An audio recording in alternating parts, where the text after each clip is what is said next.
আজকে আমাদের সিরাজগঞ্জের চেষ্টা চালু হচ্ছে। আয় আল্লাহ, তার পরিশ্রমে যারা এখানে যাতায়াত করবে, আয় আল্লাহ আমাদের সবাইকে নিরাপত্তার সহিত আয় আল্লাহ ঢাকার মাটিতে যাওয়ার তৌফিক দিয়ে দিও। সহমাত্রীয় সকল সমস্ত পৌঁছাইয়া দাও। আজকে জুমার দিন দোয়া কবুল করে নাও আল্লাহ। ওয়াজআল আখিরাতাল মাউতি লা ইলাহা ইল্লাল্লাহু মুহাম্মাদুর রাসূলুল্লাহ। আসসালামু আলাইকুম।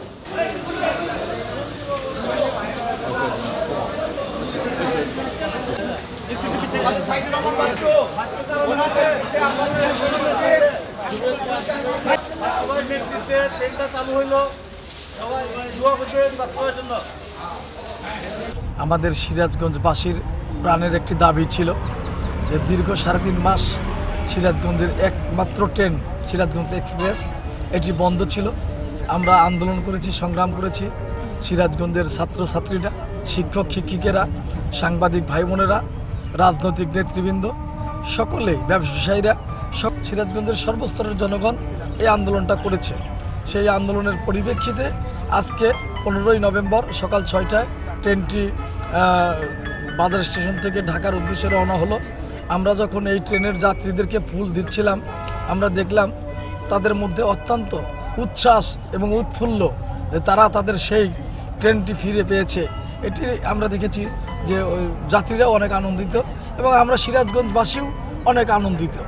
সেই সঙ্গে আপনাদের মাধ্যমে আমি রেল কর্তৃপক্ষকে অনুরোধ করতে চাই যে আনন্দ নিয়ে আমরা শুরু করলাম আবার নতুন করে পুনরায় এই আনন্দটা যাতে নষ্ট না হয়। এই ট্রেনটি দেখা যায় যে মহেরা অথবা মির্জাপুর, টাঙ্গাইল বিভিন্ন জায়গায় অনেক দীর্ঘক্ষণ টাইম দাঁড়িয়ে থাকে। এই ট্রেনটি যদি দীর্ঘ সময় দাঁড়িয়ে না থাকে, যাত্রীদের যাতে ভোগান্তি না হয়, সেই কারণেই আপনাদের মাধ্যমে রেল কর্তৃপক্ষকে এটা অনুরোধ করব যে ট্রেনটি যেন নির্ধারিত সময়ের মধ্যে ঢাকাতে পৌঁছাইতে পারে, এটা আমার আবেদন থাকবে। নিশ্চিন্তে খান স্বাস্থ্যকর অল টাইম পান, অল টাইম হেলদি লাইফ। সিরাজগঞ্জে অনেক দিন হলো এই ট্রেনটা বন্ধ থাকার কারণে আমাদের সিরাজগঞ্জবাসীর যথেষ্ট অসুবিধা হয়েছে। এখন ট্রেন আজকে 15 তারিখ, 15/11/2024 তারিখ এটা চালু হওয়াতে আমরা সিরাজগঞ্জবাসী সিরাজগঞ্জের পক্ষ থেকে বাংলাদেশ সরকারকে ধন্যবাদ জ্ঞাপন করতেছি এবং আমরা খুব খুশি। আমি নিজেও এখন টিকিট করে ঢাকার দিকে রওনা হচ্ছি। জি, আসলে আমরা আমাদের যখন ট্রেনটা বন্ধ ছিল সাময়িকভাবে কয়েকদিনের, বেশ কয়েক মাসের জন্য বন্ধ ছিল, তখন আমাদের আসলে বাসের উপর নির্ভর করতে হতো। আর অবশ্যই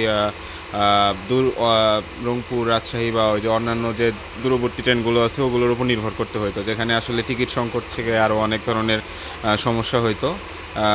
এইটার হিসাবে আসলে আমাদের সিরাজগঞ্জ শহরবাসীদের জন্য এটা অবশ্যই সুখবর যে আজকেই মনে হয় আজকে থেকেই শুরু হলো এবং আজকেই আমি যাচ্ছি, এটা একটা অংশ হয়ে থাকলাম আর কি। এটা সুখবর আর কি আমাদের জন্য। হ্যাঁ, আমি খুব খুশি, খুব সুখী। ট্রেনে যাতায়াত খুব সুবিধা, আমাদের খুব ভালো লাগে, ট্রেনের ব্যবস্থা খুব ভালো লাগে। হ্যাঁ, আবার চালু হইলো আমাদের জন্য ভালো হয়েছে। এটা এই প্রথম যাইতেছি যখন খুলছে, যতদিন বন্ধ ছিল ঢাকা যায় নাই এই গাড়ির জন্য। ট্রেন খুব ভালো লাগে, এখান থেকে আমরা বসি স্টেশন থেকে, খুবই ভালো লাগে। দীর্ঘ প্রায় 4 মাস পর সিরাজগঞ্জ এক্সপ্রেস আবার সিরাজগঞ্জবাসীর প্রাণের দাবি যে রেল সংযোগ এটা আবার চালু হয়েছে। এটা আসলে সিরাজগঞ্জবাসীর জন্য অত্যন্ত আনন্দের এবং সুখের একটা সংবাদ। আমরা চাইবো যে আর যেন কোনো সমস্যা না হয় এবং সিরাজগঞ্জ থেকে সরাসরি ঢাকায় যাতে যাওয়া যায়, আমাদেরকে আবার একটু ব্যাক করে যেতে হয়। আমাদের সেই দাবি থাকবে কর্তৃপক্ষের কাছে যে ভবিষ্যতে যেন সিরাজগঞ্জ থেকে সরাসরি ঢাকার উদ্দেশ্যে আমরা এখান থেকে যাত্রা করতে পারি এবং আমাদের যে রেল সেবার মান যেটা অনেক উন্নত এবং আরও উন্নত হোক সেই প্রত্যাশা রেখেই সিরাজগঞ্জবাসীর পক্ষ থেকে সকল কর্মকর্তা এবং সংশ্লিষ্ট সকল ব্যক্তিকে ধন্যবাদ জানাচ্ছি আবারও এই সিরাজগঞ্জ এক্সপ্রেস সিরাজগঞ্জ টু ঢাকা চালু করার জন্য। ধন্যবাদ সবাইকে।